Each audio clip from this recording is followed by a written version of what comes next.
আপনারা তো টয়লেট সারেন রেল লাইনের ধারে, আপনি হ্যাঁ একেবারে ওই যদি যান কলকাতা থেকে দিল্লি পর্যন্ত ইয়েতে একবারে উন্মুক্ত প্রাঙ্গণ ছাড়া আর ইয়ে করার কোনো উপায় নাই। আমাদেরকে পরাধীন করার নানা চক্রান্ত ষড়যন্ত্র চলছে। সামরিক এবং রাজনৈতিক পরিমণ্ডলে একটি কথা আছে, সেটা হচ্ছে পঞ্চম বাহিনী, ফিফথ কলামিস্ট বা ফিফথ কলাম। এই পঞ্চম বাহিনীর উপদ্রব এখন বাংলাদেশে ব্যাপকভাবে বিস্তার লাভ করেছে। ইসকন বলে একটি সংগঠন, আমরা জানি একটি ধর্মীয় সংগঠন, কিন্তু হঠাৎ তারা এত মানে সমস্ত কিছু মানে ইয়ে হয়ে গেল, এত বেশি উত্তপ্ত হয়ে গেল কেন? তাদের মধ্যে একটা আগ্রাসী মনোভাব কেন বিস্তার লাভ করছে? এরা কারা? এদেরকে তো আমাদের নতুন করে চিনতে হয়। এই দেশে তো যুগ যুগ ধরে হিন্দু, মুসলমান, বৌদ্ধ, খ্রিস্টান একসাথে বাস করেছে। আমরা দুর্গাপূজার মেলায় গেছি, আমরা আমাদের বন্ধুদের দুর্গাপূজার উৎসব দেখেছি হিন্দু সম্প্রদায়ের। কোনোদিন তো আমরা কেউ কারো প্রতি বিদ্বেষ পোষণ করিনি, কেউ কখনোই আমরা একে অপরের প্রতি কোনো ধরনের হিংসা প্রতিহিংসায় ভুগিনি। আজকে কেন এই কথাগুলো আসছে? আজকে এরা কারা? এরা কেন আজকে এই বিদ্বেষ পোষণ করাচ্ছে আমাদের নিজেদের মধ্যে? বিশেষ করে আমাদের জন্মের পরে তো আমরা কোনো সাম্প্রদায়িক সংঘাত এবং সাম্প্রদায়িক হিংসা প্রতিহিংসা আমরা দেখিনি, কিন্তু হঠাৎ করে বাংলাদেশের 10টি বিভাগে তারা সমাবেশ দিলেন, সংঘাত করছেন, বিভিন্ন জায়গায় পুলিশের সাথে সংঘাত করছেন। আর সংঘাত শেষ হতে না হতে ভারত থেকে অপপ্রচারের যে ঢেউ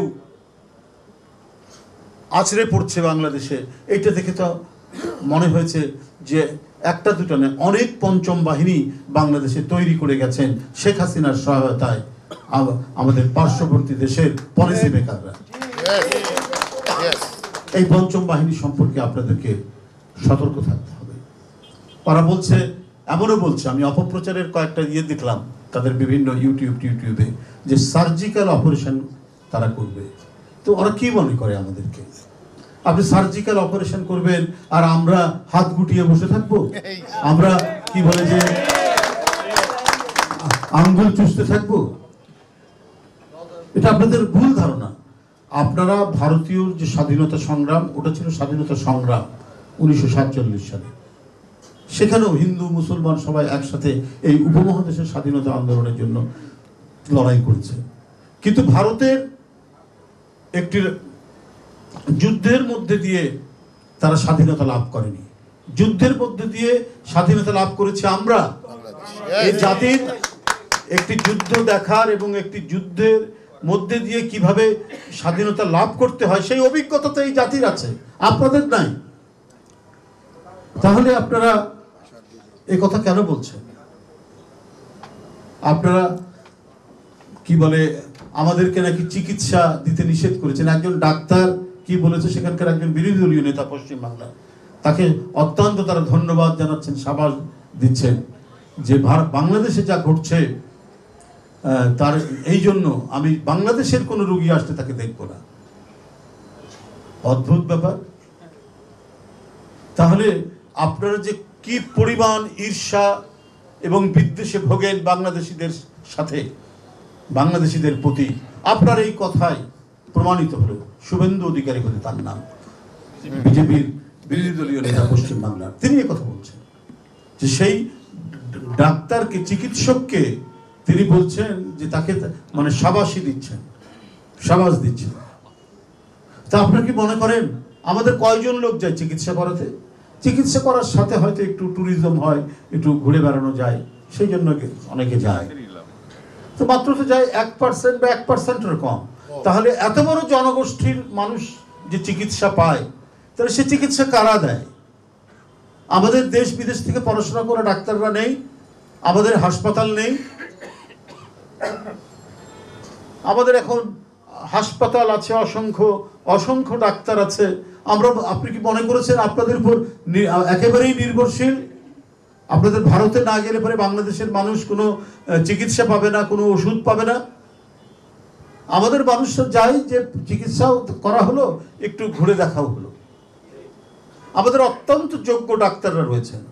আজকে আমি বলবো যে পৃথিবীর হার্ট স্পেশালিস্ট এবং মানে ওপেন হার্ট সার্জারি বাংলাদেশে এখন আমার মনে হয় একটা ডাল ভাতে পরিণত হয়েছে, যে এত ডাক্তার তৈরি হয়েছে যে ওপেন হার্ট সার্জারি তো একটা খুব জটিল সার্জারি ছিল, সেই সার্জারি যখন এখানে করা যায়, অনেক বড় বড় অসুখের চিকিৎসা যখন এখানে করা যায়, তো আপনাদের ওখানে আপনাদের মুখাপেক্ষিত আমরা নই, আর একটা রিচেক আপ করার জন্য করার জন্য মানুষ হয়তো ওখানে যেত, কিন্তু আমরা তাই বলে তো ভিত্তিহীন নয়, আমরা তো নিরালম্ব নই, অবলম্বনহীন নই। আমাদের তো সবকিছুই অবলম্বন আমাদের রয়েছে। আমাদের একটি রাষ্ট্র আছে, আমাদের নিজস্ব নদী আছে, পাহাড় আছে, আমাদের বন জঙ্গল আছে, আমাদের রাস্তাঘাট আছে, আমাদের ট্রেন লাইন আছে, আমাদের যোগাযোগ ব্যবস্থা অনেক ভালো। এবং আরেকটা জিনিস আপনাকে বলি, আমি ভারতের সেই নেতাকে বলি, আপনাদের চাইতে আমাদের স্যানিটেশন সিস্টেম অনেক উন্নত মানের। আপনারা তো টয়লেট সারেন রেল লাইনের ধারে, আপনি একেবারে ওই যদি যান কলকাতা থেকে দিল্লি পর্যন্ত ইয়েতে একবারে উন্মুক্ত প্রাঙ্গণ ছাড়া আর করার কোনো উপায় নাই। সেই জায়গায় আমরা অত্যন্ত উন্নত মানের এখানে স্যানিটেশন সিস্টেম। আপনি গ্রামে গঞ্জে যাবেন, সেখানে কমোট এখন ব্যবহার করে মানুষ। তাহলে আপনারা কিসের অহংকার করেন, কার অহংকার করেন? আমরা প্রত্যেক দিক দিয়ে আমরা আত্মনির্ভরশীল। হ্যাঁ, গ্লোবালাইজেশনের যুগে একে অপরের, আমার হয়তো যখন একটু পেঁয়াজের ঘাটতি হয় তখন আমরা আমদানি করি, আপনারা আমরা যে কিনি আমদানি করি, আমরা তো টাকা দিয়ে আমদানি করি, আপনারা তো বিনা পয়সা দেন না। আমাদের লোকরা যারা চিকিৎসা করতে যায়, আপনারা কি 1 টাকা কম নেন? আমাদের লোকরা যারা চিকিৎসা করতে যায় তারা তো ডলার খরচ করে আসে। আমি কারো কাছ থেকে শুনিনি আজ পর্যন্ত যে আপনাদের ডাক্তার বা কোনো হাসপাতাল কোনো কনসিডার করেছে, বরং আপনাদের এই কলকাতা থেকে শুরু করে অন্যান্য জায়গায় হাসপাতাল এবং অন্যান্য যে ক্লিনিকগুলো চলে হচ্ছে বাংলাদেশের মানুষের মানে টাকায়। না হলে এই যে আমি খবরের কাগজেও এসছে যে কলকাতা নিউ মার্কেটের বা অন্যান্য জায়গায় যে শাড়ি, বিশেষ করে মেয়েরা তো শাড়ি কিনতেই যায়, তো এগুলা কেনাকাটা অনেক কমে গেছে তাদের। তো এইটা মানে যেভাবে আপনারা মানে হিংসা ছড়াচ্ছেন, বিদ্বেষ ছড়াচ্ছেন, এত শান্তিপূর্ণ একটি দেশ, ভয়েস অফ আমেরিকার জরিপ করেছে সবচাইতে নিরাপদে আছে বাংলাদেশের সংখ্যালঘুরা। আজকেই আপনি খবরের কাগজে দেখবেন সেটা এসছে। আর আপনারা পরিকল্পিতভাবে, ইচ্ছাকৃতভাবে বাংলাদেশে আজকে যে গণতন্ত্রের পথে হাঁটার যে সুযোগটা হয়েছে সেইটাকে নস্যাৎ করার জন্য এবং ছাত্র জনতার আন্দোলনের যে স্পিরিট, যে চেতনাকে আপনার ধূলিসাৎ করার জন্য পরিকল্পিত অপপ্রচার করছেন আপনার দিল্লির সাউথ ব্লক থেকে। এবং তার প্ররোচনায় এই কাজগুলি মানে বিভিন্ন জায়গা থেকে, ভারতের বিভিন্ন জায়গা থেকে এই কাজগুলো করা হচ্ছে। এগুলো সম্পর্কে আজকে সবচেয়ে বড় দায়িত্ব, যে কাজটি এখানে ইথুন বাবুর নেতৃত্বে মৌসুমীরা করছেন, এটাই হলো আসল কাজ। আমরা ওদেরকে একটা সাংস্কৃতিক আগ্রাসনের খুলেছে, মানে এইটাই তো মানে তাদের একটা বড় শক্তি হিসেবে দেখায়। আমাদের মৌসুমীরাই কাউন্টার করবে, এরাই প্রতিরোধ করবে, বাবুরাই। আমরা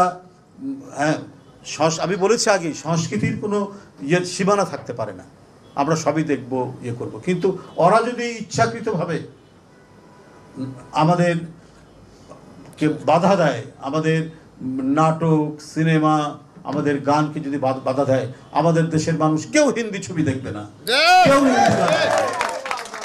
আমাদের অত্যন্ত রিচ, সমৃদ্ধশালী আমাদের সংস্কৃতি, আমাদের এখানে বাউল, আমাদের এখানে ভাটিয়ালি গান আজও আমাদেরকে মুগ্ধ করে। তো সুতরাং আমাদের এই সমৃদ্ধশালী সাংস্কৃতিক মানে যে সম্পদ, এই সম্পদটা এটা দিয়েই আমরা থাকবো। হ্যাঁ, আমরা অন্য দেশের সাথে সাংস্কৃতিক বিনিময় হতে পারে যদি সমমর্যাদার ভিত্তিতে। তারা আমাদেরকে রেসপেক্ট করবে, আমরা তাদেরকে রেসপেক্ট করব। কিন্তু তারা যদি মনে করে যে তোমরা অনুগত, আমরা যা বলবো তাই শুনবে, এইটা বাংলাদেশের মানুষ কোনোদিন শুনবে না। হ্যাঁ, আমাদের দেশের সব সেনাবাহিনী থেকে শুরু করে সবাই আজকে এই ব্যাপারে একমত।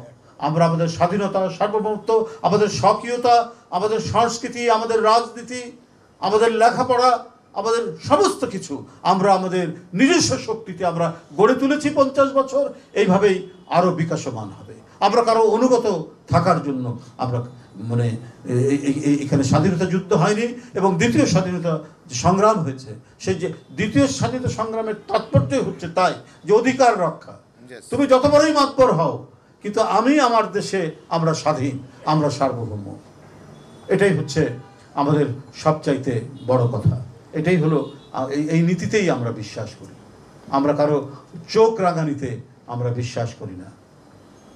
আপনাদের দেশ থেকে আজকে আমাদের কি আপনাদের ডাক্তাররা চিকিৎসা করাবে না বাংলাদেশের মানুষকে বলে আপনি খুব আহ্লাদিত, আপনি খুব প্রশংসা গাইছেন যে আপনাদের যে লক্ষ লক্ষ লোক আমাদের এখানে এসে চাকরি করে,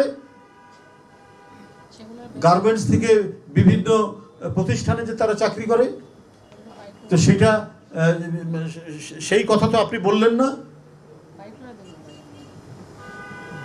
আমরা ধৈর্য ধারণ করে আছি, আমরা গণতন্ত্রে বিশ্বাস করি, আমরা সকল ধর্মের সম্প্রদায়ের সম্প্রীতিতে আমরা বিশ্বাস করি। আমাদের দেশে এখানে যারা ইসলামপন্থী রাজনীতিবিদ তারাও সাম্প্রদায়িক বক্তৃতা করে না, আপনাদের দেশের ভদ্রলোকরা যেভাবে সাম্প্রদায়িক বক্তৃতা করে। আপনাদের ইংরেজি শিক্ষিত ভদ্রলোকরাও সাম্প্রদায়িক উস্কানি দেওয়ার থেকে শুরু করে সবকিছু করে।